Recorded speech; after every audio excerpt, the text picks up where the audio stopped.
Take some time, say hello to everyone. Hello, everyone. How are you? This is Les Brown. I'm waiting backstage or in another room. I'm about to speak to some entrepreneurs, people with dreams, people that's in the leadership of an organization called Stream. We're here in Orlando.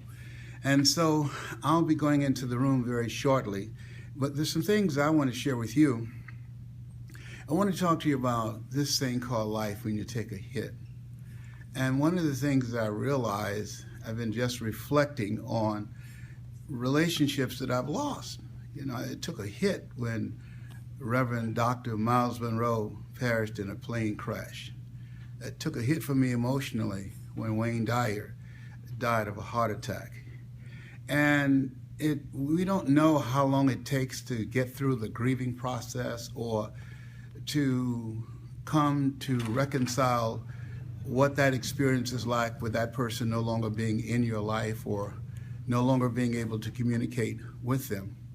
And then when you have to go on and you're expected to give people energy, you're expected to give people power, you're expected to pull out of it and to move forward, because we get a one-way ticket to this thing called life. And so today on leadership, one of the things I'm going to talk about is do it now. Is there something that you want to do? Do it now. That tomorrow is not promised. We hear that, but many times, and I'm included, we don't honor that. And now I'm living consciously for things that I've thought about, the books that I know that I have in me. I'm working feverishly to complete 2 of them before the end of the year. I owe it to myself because I don't know if I'm going to be here at the end of the year. I'd like to be, okay, but just in case, it's better to have the book completed and not need it than to need it and not have it. My goal is not taking it to my grave with me. The other thing is, I have a responsibility. At this stage of my life, at 70, I have a responsibility. You learn, you earn, you pass it on, to work with those who have a desire to master the art of communication, just as I desired when Mike Williams saw me in Columbus, Ohio, after I called him at Champion Junior High School, and he called me back and I was a radio personality. I decided, you know, I want to speak like Mike. And Mike wrote a book, and I want you to go get it on Amazon. It's called The Road to Your Best Stuff. You hear me talk about him from time to time, because were it not for him, you would not know this Les Brown. Are they ready for me? How many people we have listening? About 353. About 353. Okay, spread the word to other people. So at any rate, I think they're getting ready for me.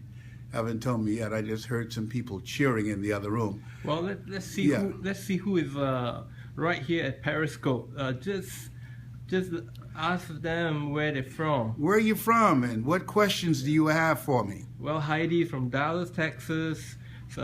Milwaukee and Cincinnati, Cincinnati and Dallas, Texas. Yep. You have from California, Brenda from California. Hello, Brenda from California. Yep. Okay. Baltimore, Sean. Baltimore in the house. Okay. Also, DJ from Atlanta. DJ from Atlanta, and where else? Hawaii. Jason Hawaii from and Ohio. What about Malaysia? I'm supposed to go there and speak very soon. Malaysia is now in 4 a.m. Oh, it's 4 a.m. in Malaysia. Yeah, okay. We have, wow, so many people. San Diego, New York.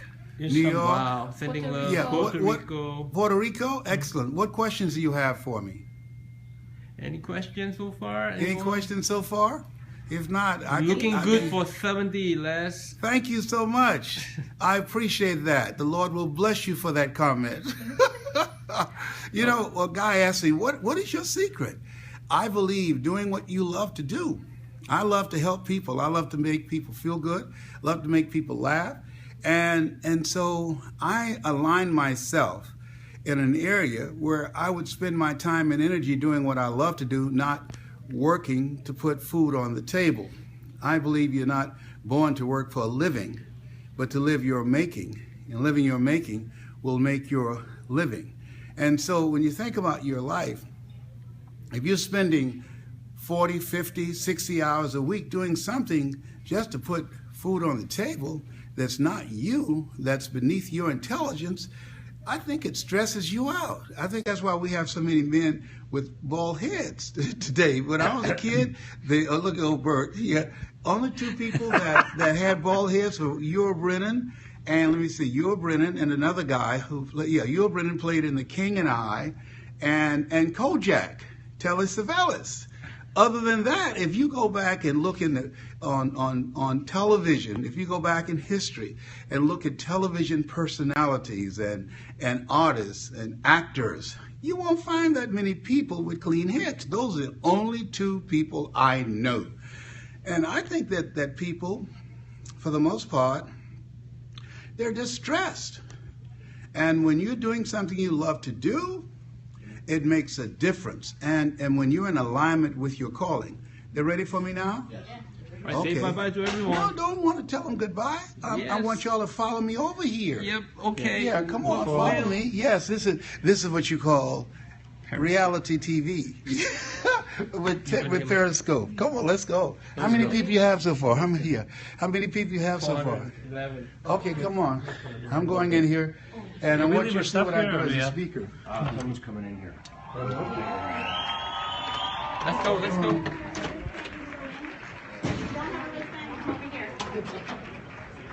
Which door? You want to go from the back? No, front. Wherever you tell me to come. Where do you want to go from the front? Okay. Okay.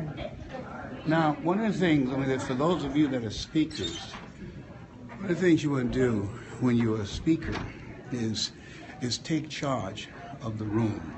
When you go in, you have to implement a strategy, and I'm going to do that shows I'm in charge here. Have they introduced me yet? Yes. Here we go, guys. I think this is your last round.